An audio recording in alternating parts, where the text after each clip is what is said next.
농민들한테는 쌀값 좀 많이 주고 싶네요, 마음이. 자, 크리스마스 이브에도요, 나라 걱정으로 바쁜 분입니다. 쓸쓸한 애국지사. 네, 변희재 미디어워치 대표 모시겠습니다. 예, 네. 안녕하십니까. 무슨 닷컴 하나 만들었다고요? 아, 예, 수컷닷컴이라고, 네. 1년 이상 준비했고, 네. 기획자는 4년 준비해서, 네. 남성 커뮤니티입니다. 엄청나게 사람들이 몰렸다면서요? 어제 오픈했는데, 동시 접속자가 1만 명을 돌파했고, 하루 방문자 수가 20만 명을 돌파했고. 그냥 커뮤니티, 이렇게 예, 들어가서 노는 이렇게 거예요. 남성들 노는 건데, 이렇게, 예. 제가 놀아보니까, 네. 제일 재밌는 놀이가 종북 사냥이에요. 네. 종북 사냥. 네, 그러다 보니까 당연히 종북 퇴치가 아주 주요 아이템으로 되어 있기 때문에 강한 정치성을 좀 띠게 되죠. 원래는 놀이 사이트인데. 네. 근데 좀 제목을 무슨 수컷닷컴 이렇게 합니까? 이게 그럼 뭐 여자들은 못 들어가는 아니죠, 겁니까? 아니죠. 이게요, 여성 사이트가 있습니다. 미즈나 파리쿡닷컴. 거기 40%가 남성이 들어갑니다. 여자들 노는 거 구경하려고. 그러니까 수컷닷컴도 강하고 멋있는 남성이 노는 사이트면은 여자들이 다 오기 때문에 남녀 혼용으로 이용할 수 있습니다. 다만 회원으로 가입하려면은 게시판에서는 여자 티를 내면 안 됩니다. 네, 남자처럼 행동해야 되고 여자 티 내면 바로 탈퇴시킵니다. 바로 탈퇴입니까? 예. 그러니까 회원들은 다 남자만 가입. 예, 여자도 가입할 수 있는데 네. 남자처럼 행동해야 되죠. 글 쓸 때 나 여자예요 그러면 아웃시킵니다. 저 여자예요 그러면. 예. 그러면 이거 무슨 법에 위배될 것 같은데 남녀 차별 금지. 근데 그게 원래 미즈나 파리쿡닷컴 여성 사이트도 그렇게 합니다. 그렇게 합니까? 예. 거기에 대항해서 수컷닷컴. 예, 그래서 저희는 좀 강한 남성 문화를 복원하기 위해서 네. 이제 시동을 걸었는데 다행히 누가 강한 남성입니까? 어떤 사람이? 일단 똑똑해야 돼요. 예. 강하려면 똑똑해야 돼요. 무식하면은 강할 수가 없죠. 일단 똑똑해야 됩니다. 변희재 대표 똑똑합니까? 예, 그래서 똑똑하다는 거 스스로 인정하는 거예요. 모르겠다 그러셨는데 스스로 인정하는 지금 분위기예요. 그리고 우리가 복싱이라든지 이런 운동 종목들을 많이 늘 거예요. 네. 그래서 강하고 똑똑하고 강하고 아름답고 이런 남성 좀 문화를 똑똑하고 강하고 아름다운 단어가 이게 지금 매치가 안 돼요. 네, 그래서 그죠? 사이트 들어가 보시면은 이제 그게 딱 느껴질 겁니다. 똑똑하면은 뭔가 모범생이고 약하고 이렇게 보이지 않습니까? 여기까지 하고. 현대 전쟁은 원래 머리로 전쟁하기 때문에 네. 머리가 나쁘면 싸움을 못 하죠. 네, 알겠습니다. 자, 오늘 무슨 얘기하고 싶다 그랬죠? 문재인 의원의 말바꾸기 논란 이거 하고 싶으시죠? 저희가 제일 먼저 보도했는데 새누당까지 얘기할 정도니까 다 알려져 버렸네요. 네. 어제까지만 우리 특종이었는데. 특종은. 네, 근데 오늘 나오니까 다 이걸 어떻게 알려져가지고. 찾았습니다. 그 당시 자료를. 그 당시에는 우리 수컷닷컴 게시판에 올라와 있었는데 저도 이게 기억이 나요. 왜냐하면 이게 2003년도에 저도 그 당시에 인터넷 사이트를 하고 있었기 때문에 노무현 정권이 정권 들어서자마자 이른바 친노동자 정권이라 그래서 네. 화물연대가 파업을 들어갔는데 이걸 안 잡았어요. 화물연대 파업을 그냥 놔뒀습니다. 네. 그리고 아마 몇 개 은행이 이제 구조조정 들어갈 때 파업을 했는데 역시 놔뒀습니다. 그래서 이게 6월 넘어가면서 지지율이 폭락을 했거든요. 자, 이게 문재인 민정수석 당시 말한 겁니다. 2003년도.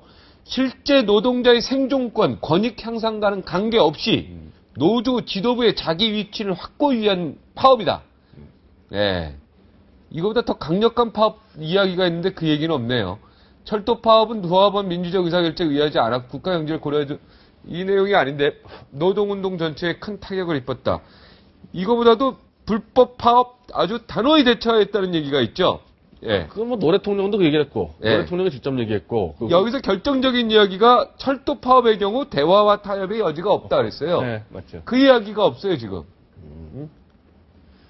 철도 파업의 경우 대화와 타협의 여지가 전혀 없다. 이 얘기를 했거든요. 예. 그런데 이제 트위터에는 대화와 대화 협상을 해야 된다 이렇게 얘기했어요. 그죠? 예. 2003년도에는 대화와 타협의 여지가 전혀 없다 그랬습니다.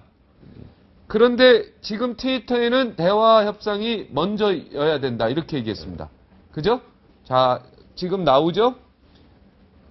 이거는 지금 트위터 내용이죠. 트위터 내용이에요. 그게 결정적인 얘기가 아닙니까? 그때 노무현 대통령이 직접 얘기했습니다. 불법화 엄단화 얘기했었고, 지금 문재인 의원뿐 아니라 지금 김진표 의원, 당시 부총리, 경제부총리 아주 강경 진압하겠다 얘기했었고, 그러니까 그게 왜 그랬냐면은 6월까지 파업을 안 잡다가 지지율이 폭락하니까 그때도 철도 민영화 가지고 파업했습니다. 그냥 바로 때려잡았습니다. 그때. 2003년도에 무슨 말을 했냐면 핵심적인 워더가 노조가 복귀의 전제 조건을 달아서는 안 된다. 그죠? 철도 파업의 경우 대화 타협의 여지가 전혀 없다 그랬어요. 공사와 반대 등 정부가 도저히 수용할 수 없는 주장을 하고 있다. 예. 예? 지금하고 거의 유사합니다. 지금하고. 그렇죠. 지금하고 유사해요. 예. 지금하고 거의 유사하죠. 네, 똑같이 철도 민영화 가지고 파업했기 때문에. 네. 근데 문재인 의원이 그 당시는 합법이었고 지금 불법이었다 그러는데 원래 파업은 쟁의 조건에서 노동자들의 임금과 복지 이외에 좀 예를 들면 민영화 이런 거로 파업하면 그 자체로 불법이지. 그 자체로 불법입니다. 민영화를 이걸 자체로 한다는 게 그 자체로 불법이죠. 불법이에요. 파업 딱 들어서 네. 불법이기 때문에 지금 문재인 의원이 법률 가면서 어떻게 그때는 합법이었다고 얘기하는지 좀 그리고 심한 지금은 얘기를 하죠. 불법이라고 얘기하죠. 똑같은 민영화 가지고 파업했는데 네. 똑같은 민영화 가지고 네. 그때도 불법 지금도 불법인 겁니다. 변호사신데. 좀- 그러니까 이게 민영화냐 아니냐 이거는 이제 경영 그렇죠. 경영 문제이기 때문에 경영 파업을 할 수가 문제이기 때문에 없죠. 파업하고 그리고 이제 28일 날 민노총이 박근혜 정권 퇴진 투쟁 파업한다. 이거 불법이죠. 정치 파업이니까 당연히. 그리고 그 당시에 바로 문재인 의원 자체가 그 얘기를 했어요. 이건 정치 파업이라고 얘기했어요. 그때 철도 그러니까 정치 파업은 안 된다 그랬죠. 정치 파업, 불법 파업 표현을 썼습니다. 그때도.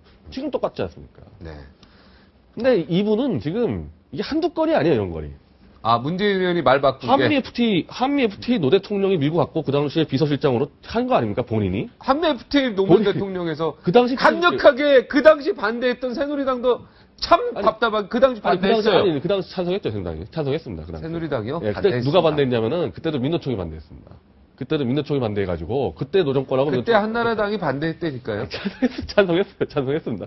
근데 그럼 그때 FTA 통과 나중에 찬성. 나중에 통과를 했죠. 나중에 찬성했죠. 통과했죠. 나중에. 예, 그래서 처음에는 찬성 안 했어요. 예, 네. 근데 뭐 약간 조건이 있었는데 결국 네. 새누당하고 이런 데면 우리 우파단체도 다 찬성했습니다. 그리고 그래서 이제 이명박 정부 돼가지고 반대했죠. 예, 네, 그때. 또 문재인 의원이 저쪽이 반대했죠. 반대했죠. 제주 해군기지 네. 노 대통령이 강한 해군 가지고 추진했습니다. 그때 역시 문재인 의원도 비서실장인데 네. 바뀌었죠. 제주가 이제 반대로 돌아섰죠. 네. 그러니까 이게 왜 그런 일이 벌어졌냐면은 노무현 정권은 기본적으로 노 대통령 본인이 원래 운동권 출신이 아니에요.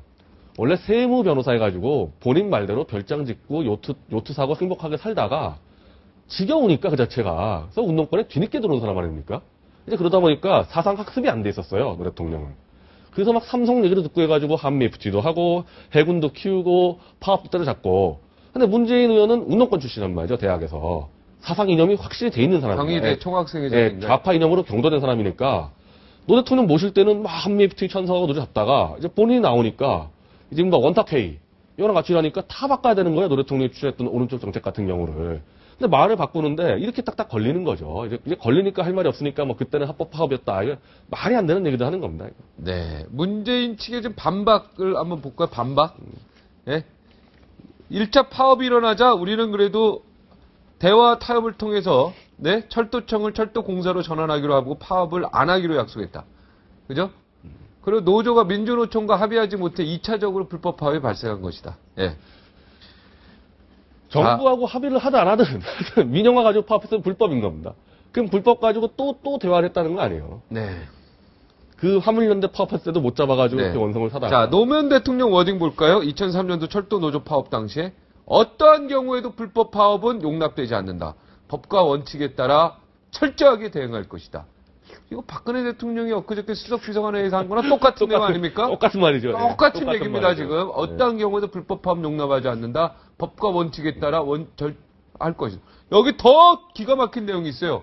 국민들께서 불편하더라도 인내하면서. 그죠? 정부 방침에 협력해달라. 어제 박근혜 대통령도 똑같은 말 했죠. 거의 비슷한 얘기죠, 이거랑. 좀 불편하면서도 인내해달라. 그게 핵심이잖아요. 어제, 그죠? 왜냐면 이게 원칙 있게 가야 된다. 꿋꿋이 가야 된다. 그런 얘기가 저기 안에 포함되어 있는 거거든요. 예. 근데 지금은 협상의 여지가 없는 게 정부 입장에서 민영화 안 한다 그러는데 안 한다 그러는데 뭘 어떻게 협상을 합니까? 이 상태에서. 저희 같은 경우는 오히려 17조 원의 부채를 지고 있으면 민영화 해도 된다는 입장입니다. 그건 누가 책임질 겁니까? 그 빚에 대해서. 근데 현 정권은 안 하겠다는 얘기 아니에요. 자, 또 볼까요? 지금 민주당의 정세균, 네? 그 당시 장관이죠. 그 당시 아마 산자부 장관이었던가? 네, 산자부 장관도 아니, 그 하셨고, 전이었지. 예, 그 당시 연인당- 정책위의장이었어요. 연인당 정책위의장. 정책위의장이죠. 불법 파업은 법과 원칙에 따라 엄정 대처한다는 정부의 입장을 지지한다. 정부는 정책의 신뢰도와 권위 회복을 위해 끝까지 정책의 일관성을 유지해야 한다. 이것도 변희재 대표가 찾은 거죠. 저희도, 전 정세균 씨는 오늘 처음 봤고. 오늘 처음 저는 봤습니까? 김진표 당시 부총리. 네, 김진표 당시 부총리. 예, 지금 의원이죠? 네, 지금 의원. 이번 철도 파업은 대화의 타협의 여지가 없다. 명분도 없다. 정부의 정책을 대상으로 하는 명백한 불법. 이거 지금 뭐 하시는 겁니까? 이게 지금 똑같은 얘기 아닙니까? 지금 민주당에서는 대화 타협하자는 얘기를 하고 지금 저기 사진을 박근혜 대통령하고 뭐 최경환 원내대표로 바꿔도 돼요. 똑같은 얘기입니다. 얘기하는 게. 야, 참나. 자, 박근혜 정부 이번에 철도 파업 대응하는 거 보면서 장단점이 나왔죠. 지금 볼 때요, 통진당 해산부터 전교조 법의 노조, 그리고 불법 파업 이런 지나가는 거 볼 때는 원칙적으로 가고 있어요. 근데 실제로는 전쟁 선포가 될 수밖에 없죠. 상대 쪽에서 볼 때는. 그러면은, 그렇게 원칙으로 가면은, 요즘 현대에서 정치 전쟁이라는 게 뭐 주먹으로 합니까? 뭐 돈으로 합니까? 말과 글로 하는 거 아닙니까? 그럼 언론 홍보 문화 쪽이 붙어줘야 되는데, 그러니까 법무나 이쪽에서는 원칙대로 가는데, 이 원칙을 설명하고 싸워야 될 언론 홍보 문화 쪽에서는 드러누워 있으니까. 언론 홍보 문화가 뭐가 드러누워 있는 거죠. 왜냐하면은 지금 여론 전쟁 아니에요? 그러니까 네. 법과 원칙이라 하더라도 이게 법과 원칙이라는 거를 알리려면은 여론을 이제 잡아야 되는데 정부가 여론을 잡는 수단이라는 게 뭐가 있습니까? 공영 언론, KBS, MBC, 연합뉴스. 그런 데 아니에요? 이런 데가 지금 정부를 공격하고 있는데 지금 KBS, MBC, 연합뉴스가 정부를 공격하고 있습니다. 그러면 도대체 청와대 홍보팀 뭐 하고 있냐는 겁니다. 그리고 포털사 지금 네이버에서 24시간 동안 밀란 선동하고 있습니다. 포털이 인터넷 재벌이거든요. 이거 하나 지금 제대로 관리 못하고. 그건 네이버가 하는 건 아니지 않습니까? 네이버가 하는 거죠, 네이버가. 네이버 자체가 하는 겁니다. 네이버 자체 직원이 편집을 하고 있죠.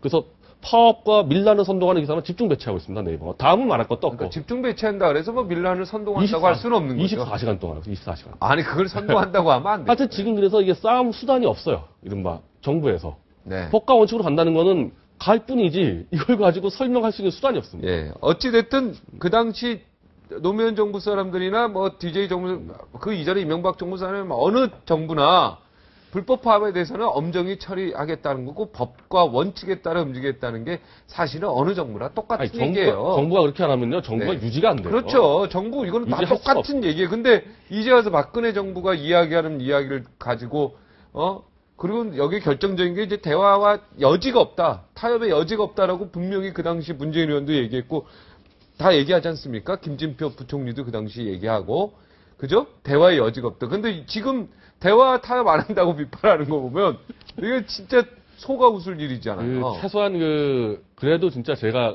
뭐 많이 공부 안 했어도요. 미국 정치나 영국 정치에서 이런 건 없습니다. 양식 이런 식으로 하진 않습니다. 아무리 그래도 이렇게 네. 180도 말을 바꾸면서 네. 자기 당략을 위해서 이건 해도 너무한 거죠. 네. 아까 그 박근혜 정부의 아까 장점 얘기했습니까? 네. 단점 얘기했습니까? 장점은 법과 원칙으로 잘 가고 있는데 네.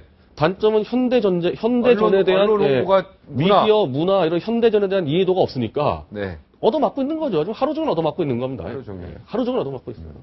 참 답답하죠, 저희 입장. 저희 같이 이제 의병 입장에서는 우리는 관군하고 싸워요. 관군하고. KBS, MBC, 연합뉴스 관군하고 싸우고 있습니다. 우리가 그 의병. 그렇게 막 특정 매체 이름 알겠습니다. 겁니까? 방송에서? 근데 뭐 네. 공영 언론이니까. 네. 우리가 개혁의 대상이죠. 그러니까 네. KBS, MBC, 연합뉴스는 개혁의 칼로 들어서 완전히 바꿔내야 되는데 몽환이 정부를 공격하는데 지금 보고 있다. 그 언론을 그렇게 개혁의 칼로 바꾸면 근데 되겠습니까? 대표적으로 제가 연합뉴스, 언론은 다 독립되어 있고, 연합뉴스가요. 1년에 400억 세금으로 밀어주는 공영 언론이죠. 다른 언론사들을 지원하기 위해서 만든 게 아닙니까? 이런 연합이 정치 칼럼을 쓰고 연예 칼럼 써가지고 포털에다 팔아서 우리 언론을 죽이는 데 앞장서고 정부를 공격하는 데 앞장서고 개혁을 해야죠. 연합한테 우리가 국민세금 왜 줍니까? 언론에 봉사라고 주는데 봉사 안 하고 있어요. 그럼 세금을 끊어버리든지 민영화 시키든지 이런 걸 해야 된다는 거예요. 이런 걸. 제 가슴이 막 떨립니다 지금. 내가 이렇게. 근데 언론인들 다 알잖아요. 연합뉴스에 대해서. 뭐 저까지 거기 싸잡아서 같은 편으로 몰지 마시고. 지금 네. 연합과 포털 유착을 막아야 되는 게 정부가 그 일을 해야 돼요. 왜 연합뉴스와 포털에 유착하는 걸 멍하니 보고 있냐는 거. 네. 다 아는 그런 거예요. 비판의 목소리에 대해서는 언론인들 다 동감하는 얘기죠. 뭐. 네. 모르는 척 하시고 있어요. 가슴이 떨립니다 지금. 말 그렇게 막 그러니까 그게 무서운 예, 얘기를 그렇게 쉽게 그러니까 얘기합니까? 정당하게 어려운 정부가 얘기. 정당하게 언론 개혁을 해야 되는 거예요. 칼 들고 국민의 동의를 얻을 수 있습니다. 이런 부분에 언론도 개혁은 해야죠. 공영 언론, 민간 그러니까 그러니까 언론 민간 개혁도 이지 말고 언론 개혁에 대해서 저도 찬성하고 공영 방송 이런 거 개혁해야죠. 네. 노조 같은 거 MBC 노조한테 지금 장악당하는 거, 그 MBC 그 노사협약 바꿔가지고 노조 정치 개입 못하게 막아야 되는 거 해야 되는 겁니다. 그 자발적으로 해야지. 그 방송사를 그 특정해가지고 자꾸 얘기해. 근데 정부가 인사권을 가지고 있잖아요. 다 스스로 자발적으로 해야지 언론은. 뭐 우리 같은 민간 언론사들은 그렇게 하겠지만은 네. 정부가 임명하는 언론사는 정부가 개혁에 책임이 있는 겁니다. 그거 방기하면 안 되는 거예요. 아, 근데 지금 방기하고 있죠. 네. 자, 그리고 이번에 오늘 또 나와주셔서 국정원 특위 얘기 한마디. 지금 막판 나오고 진통중이라는 기사가 지금 3시간째 나오고 있는데, 글쎄요, 저는 이게 참 한심한 게, 처음부터 이게 안 되는 걸 가지고 합의문을 만들어버렸잖아요, 여당에서. 예산안 통제, 그 내부 고발자 보호, 뭐 이런 것들. 그거 했다가 지금 황우여 대표가 화형식을 3번 당했는데, 지금 김지원 간사, 오늘 김지원 간사 전화번호 트위터 다 돌았습니다. 아마 전화 엄청 갔을 거예요. 이거 합의하고 하면 김지원 간사 뭐 정책이면 끝나니까 합의가 안 될 겁니다, 이거. 그러면 또 황우여 대표한테 넘어가요. 아마 막판까지 또 하다가 황 대표가 이번에 또 합의한다? 이거 뭐 완전히 이제 뭐 집에다가 막 화형식 할 텐데, 참 딱한 처지예요, 제가 볼 때 여당이. 네. 처음부터 문서로 합의 말았어야 되는 건데. 네. 이제 와서, 그러니까 야당에서는 왜 말 바꾸냐 얘기 나오니까. 네. 요거 다음 주에 또 한번. 다음 주 되면요, 아마 가관일 겁니다. 이제 다음 주가 아마 30일인가 그럴 텐데, 네. 아마 가관일 거예요. 권혁세 금융감독원장이 기다리고 있어서 오늘 여기까지 하겠습니다. 고맙습니다.